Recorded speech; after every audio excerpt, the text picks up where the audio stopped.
결혼한 지 이제 1년, 달달한 신혼생활을 즐기고 있는 30대 여자입니다. 결혼은 지금의 남편과 한 게 처음이지만 사실 저는 5년 전에 결혼 문턱까지 갔다가 파혼했던 과거가 있어요. 이미 다 극복한 이야기이기도 하고 이게 뭐 숨길 일인가 싶어서 남편에게도 전부 오픈한 이야기입니다. 5년 전 이야기를 이제 와서 하는 이유는 따로 있어요. 그때 당시 파혼하면서 미처 하지 못한 말을 얼마 전에 한 번에 다 쏟아낼 수 있었거든요. 몇 년 동안 맘속에 담아두고 살면서 이따금씩 자다가 이불도 발로 한 번씩 걷어찰 정도로 마음에 담아두고 있었는데 이번 일을 기회로 전부 다 풀어버리게 돼서 속이 그렇게 후련하고 기분이 좋을 수가 없네요. 마음 같아서는 사연에 그 자식, 개자식 하면서 쓰고 싶은 생각이 굴뚝 같지만 편의상 남자친구라는 호칭으로 사연을 적도록 하겠습니다. 저랑 파혼을 했다는 그 남자친구는 제가 사회생활 시작하고 얼마 되지 않아서 알게 된 사람이었어요. 저보다 나이가 2살이 많았고 대기업 사무직으로 일을 하고 있었지요.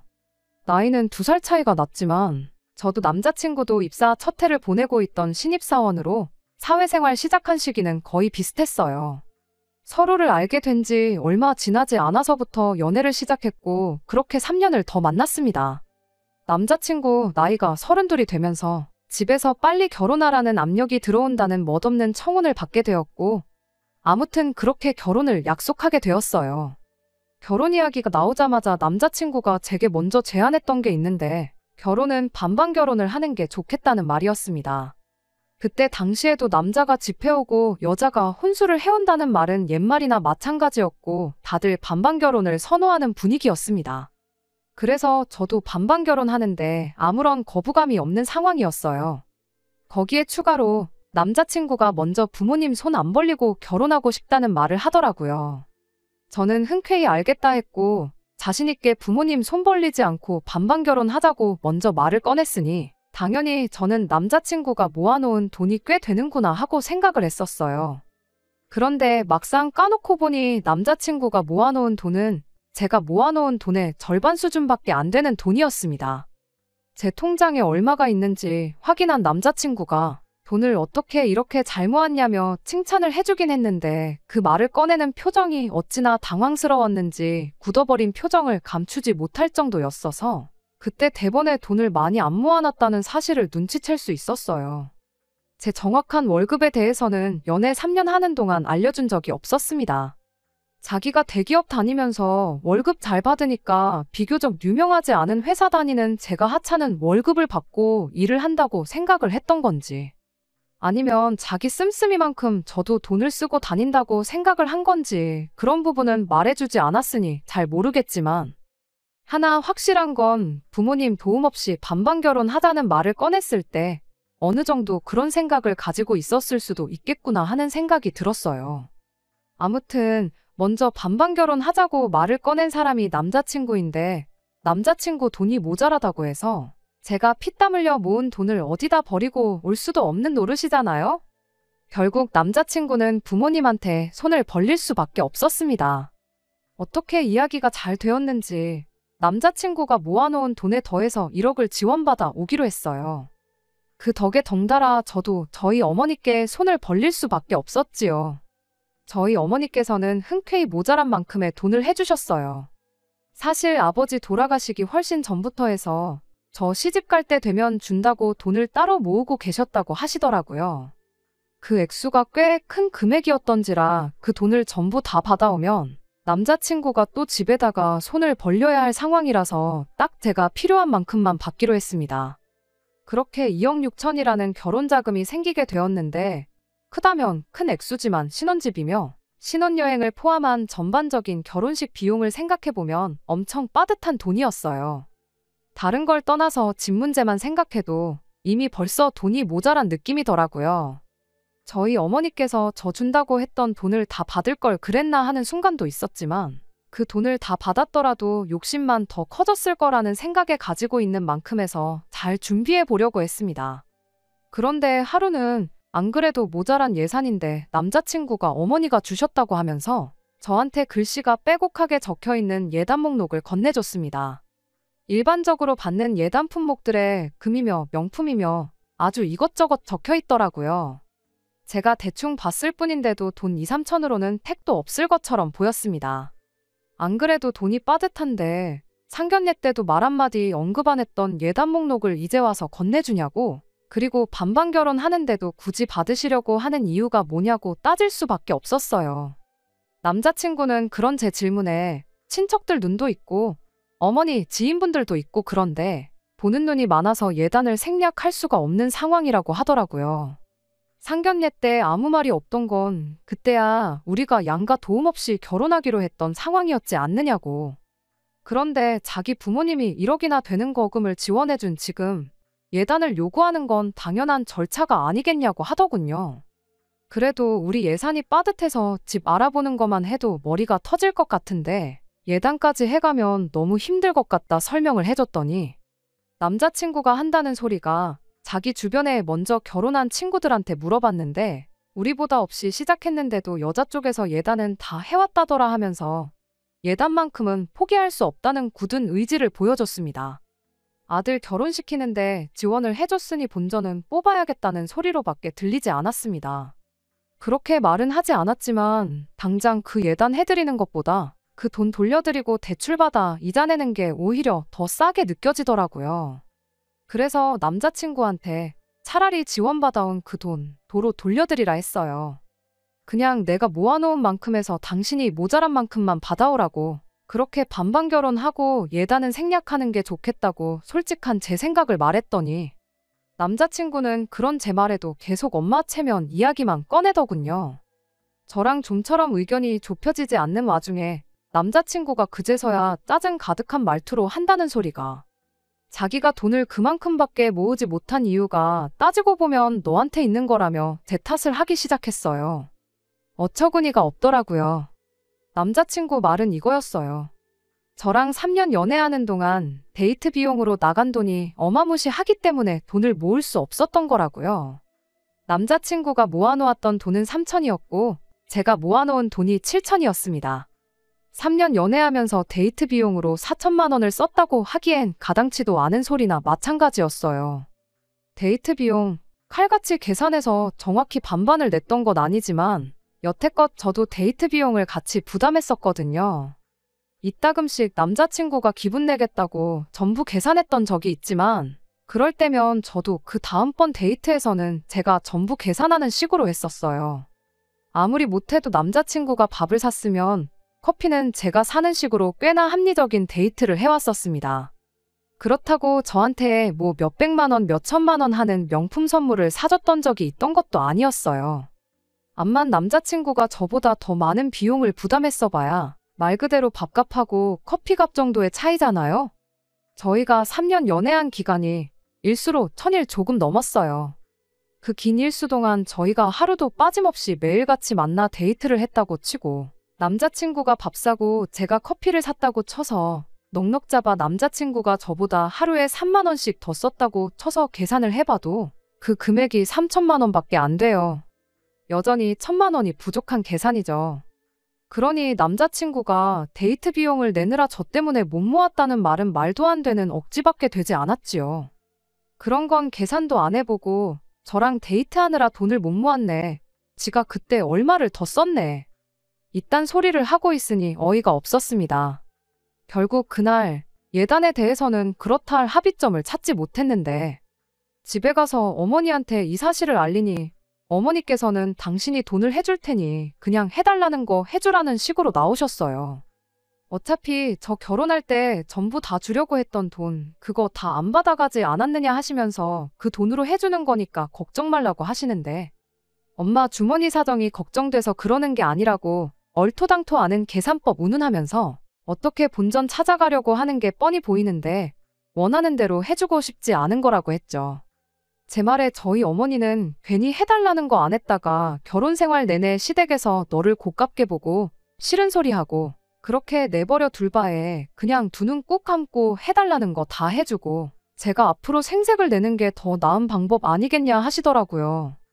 어머니도 남자친구 집에서 하는 꼬라지가 마음에 안 들긴 하지만 돈이 없는 것도 아니고 어차피 제가 필요했으면 전부 다 저한테 줬을 돈인데 그냥 그쪽 집에다가 내 딸 앞으로 잘 봐주시라 뇌물 바치는 거라 생각할 테니 괜히 그걸로 스트레스 받고 그러지 말라셨습니다.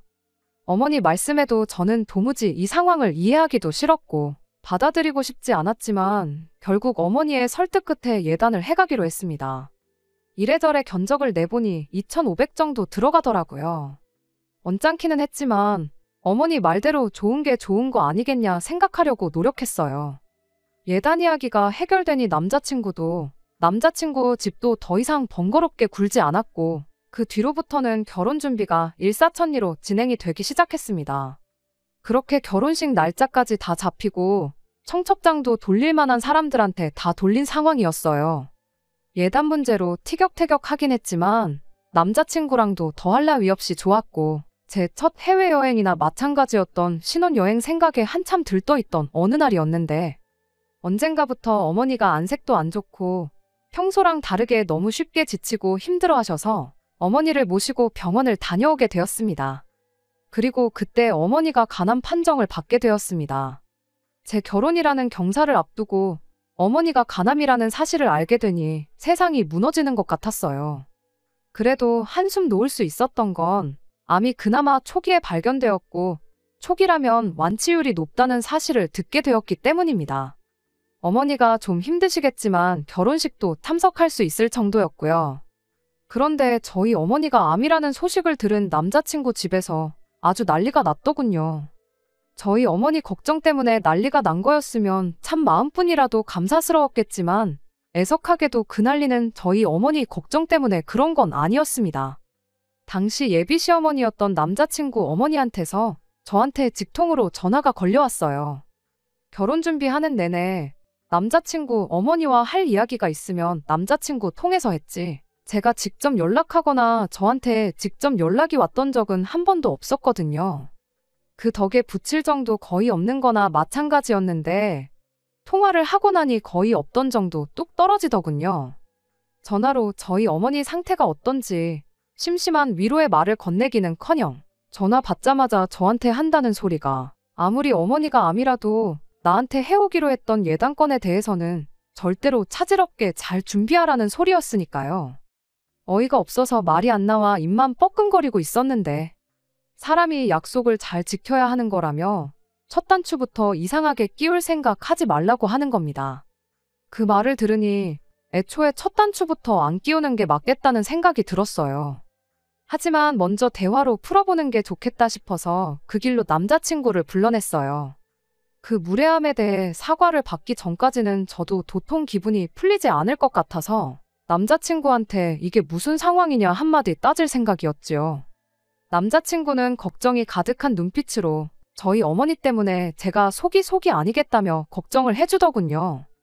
이어서 말하길 우리 그냥 신혼집 구하지 말고 장모님 집에 신혼살림 차려서 같이 지내는 게 어떻겠냐 묻더라고요. 거기서 말이 끝났다면 엄마는 개차반이라도 자식은 정상이구나 그렇게 생각하고 파혼까지는 생각도 안 했을 거예요. 하지만 이어진 남자친구 말에 저는 파혼을 결심하게 되었습니다. 자기가 간암에 대해서 좀 조사를 해봤다고 말을 꺼내면서 완치율이 뭐 30%도 안 된다더라. 초기에 발견됐어도 결국엔 다 죽는다더라 그딴 소리를 꺼내더니 어차피 장모님이 암으로 돌아가시면 그 집이 우리 집 되는 거 아니겠냐며 그러면 우리 신혼집은 따로 구할 필요가 없으니 지네 엄마가 해준 1억 원을 돌려드려도 되는 거 아니냐입니다. 사실 집에서 그 돈 해준다고 빚을 좀 지게 되었는데 괜히 돈을 이중삼중으로 낼 필요가 있냐는 소리를 하는데 그 길로 제가 남자친구 뺨싸다귀를 한 대 올려붙였습니다. 그 더러운 입으로 우리 엄마를 장모님이라고 부르지 말라고요. 결혼식장까지 가서도 모르는 게 결혼이라는 말 못 들어봤냐고. 길게 말할 것도 없고 너네 같은 집구석하고 더 얽힐 생각 없으니 파혼하자고 했어요. 남자친구는 재미없다고 농담하지 말라고 하면서 처음엔 제 말을 못 믿는 듯한 눈치였지만 그 뒤로부터 오는 연락 다 무시해버리고 비행기표며 결혼식을 위해 예약한 것들 다 취소해놓고 그러니 그제서야 뭔가 잘못됐다는 걸 느낀 건지 저희 집 앞까지 찾아와서 잘못했다고 빌기 시작했습니다. 그간 만나온 정이 있으니 더 못 볼 꼴 보기 전에 더는 찾아오지 말라고 뭐 그렇게 매일같이 찾아와 사과하는 남자친구를 뒤로하고 파혼하게 되었습니다. 처음에는 저희 어머니도 당신이 괜히 아파가지고 딸 결혼이 날라갔구나 안타까워 하셨는데 생각해보니 그딴 집구석에 우리 딸 시집을 보냈으면 죽어서도 편하게 눈을 못 감았었을 거라며 차라리 잘된 일이라 하셨어요. 저는 어머니한테 왜 죽는다는 생각을 하냐고, 병원에서도 완치가 가능하다고 하지 않았느냐고 그냥 지금부터 치료 잘 받고 그러면 된다고 했죠. 간절히 바라면 이루어진다고 했나요? 결국 어머니는 암을 이겨내시고 완치 판정을 받으셨습니다. 하지만 재발할 확률도 있어서 병원에는 앞으로도 계속 다니셔야 하지만요. 그리고 저는 어머니 모시고 병원 다니면서 인연을 키워오기 시작한 내과 선생님과 작년에 결혼식을 올리게 되었지요. 그렇게 파혼하고 나서 결혼 생각은 꿈도 꾸지 않았는데 똥차가고 벤츠가 온다더니 그 말이 그냥 재밌자고 하는 말이 아니구나 싶었습니다. 그리고 사연 시작하면서 말씀드린 대로 신혼 분위기 만끽하면서 매일을 즐겁게 잘 살고 있어요. 누군가 그러길 헤어진 연인에게 해줄 수 있는 최고의 복수는 그 사람보다 훨씬 행복하게 잘 사는 것보다 좋은 게 없다던데 그런 알량한 복수 같은 거 생각할 겨를도 없을 정도로 행복하게 잘 지내고 있었습니다. 그러다 얼마 전 우연찮게 파혼한 전 남자친구를 다시 만나게 되는 일이 생겼어요. 어떻게 저를 멀리서부터 알아보고 먼저 말을 걸어오더라고요. 몇 년 전 파혼할 당시였거나 파혼한 직후였다면 질색을 하고 무시를 했겠지만 저 이렇게 잘 지내는데 피할 필요 있나 싶어서 저도 같이 인사를 해줬지요. 저를 보더니 잘 지내는 것 같아 보인다고 대번에 먼저 말을 하더라고요. 슬쩍 제 왼손 약지를 보더니 결혼도 했는가 보다 하면서 아쉬운 듯한 표정을 지어왔어요. 그러더니 물어보지도 않았는데 구구절절 자기 이야기를 꺼내기 시작했습니다. 저랑 그렇게 헤어진 뒤에 얼마 지나지 않아서 엄마 소개로 여자를 하나 만나게 되었고 결혼해서 애 둘 낳고 잘 살고 있었다대요. 과거형으로 말하길래 뭔 일이 있었구나 싶었는데 아니나 다를까 얼마 전에 결국 엄마 때문에 이혼하게 되었다고. 그 덕에 엄마랑은 연을 끊었다고 하면서 그때 너한테 잘할 걸 그랬다. 자기가 이혼당할 때 다른 사람보다 너가 먼저 생각나더라 하면서 엄마 말보다 너 말을 더 들었어야 했는데 후회가 된다느니 어쩌니 하면서 엄청 질척거리기 시작하는 겁니다. 더 이야기해봐야 말만 괜히 이상한 대로 흘러갈 것 같고 이 사람이 뭔가 착각을 해도 단단히 하는 것 같아서 그때 3년 만나온 정을 봐서 굳이 안 해주고 넘겼던 그 말 속에 품고만 지냈던 그 말을 한마디 해줬어요. 니네 엄마도 문제지만 니도 못지않게 문제가 있는 거 모르냐고. 엄마랑 연까지 끊었다면서 애엄마랑 다시 살림도 못 합치고 이러고 있는 꼴 보니 너는 아직도 너한테 문제가 있는지 모르는 것 같다고. 이렇게 나한테 옛날 이야기 할 시간 있으면 집에 가서 네 인생부터 돌아보고 자기 객관화 좀 해서 남 탓 좀 그만하라고 했어요. 제 할 말 다 끝내고 다음부터는 이렇게 우연찮게라도 만나지 않았으면 좋겠다. 마주치더라도 제발 나 모르는 척하고 그냥 네 갈 길 가달라 말하고 뒤돌아서 집으로 와버렸습니다. 옛정에 호소하면서 옛날 이야기하면 뭐 이제 와서 행복하게 잘 지내고 있는 제 마음을 돌릴 수 있을 거라고 생각했던 걸까 싶네요. 정말 다시는 꼴도 보기 싫은 사람과 재회한 건 짜증나는 일이지만 그때 마음 약해져서 해주지 못한 한마디 해줘서 그런가 속 하나만큼은 후련해졌네요. 지금 저는 더할 나위 없이 행복하고 어머니까지 완치 판정을 받은 지금 솔직히 그때 파혼하게 된 게 제 인생에 있어서 운이 좋았던 거라 말할 수 있겠네요. 지금 행복한 만큼 앞으로도 계속 이렇게 행복하면 좋겠습니다. 끝까지 들어주셔서 감사합니다. 오늘의 사연은 여기까지입니다. 구독과 좋아요, 알람 설정 부탁드리고 더 좋은 사연으로 다시 찾아뵙겠습니다. 감사합니다.